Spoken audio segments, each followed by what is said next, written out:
Joan capítol 3, versets 31 al 36. El qui ve de dalt està sobre tots. El qui és de la terra és, i de la terra parla.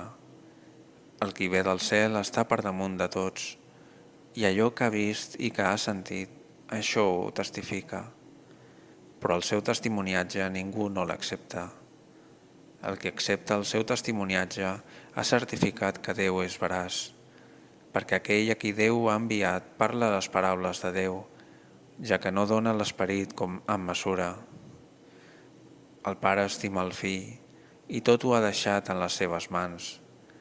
El que creu en el Fill té la vida eterna, però el qui és incrèdul amb el Fill no veurà la vida, sinó que la ira de Déu resta damunt d'ell.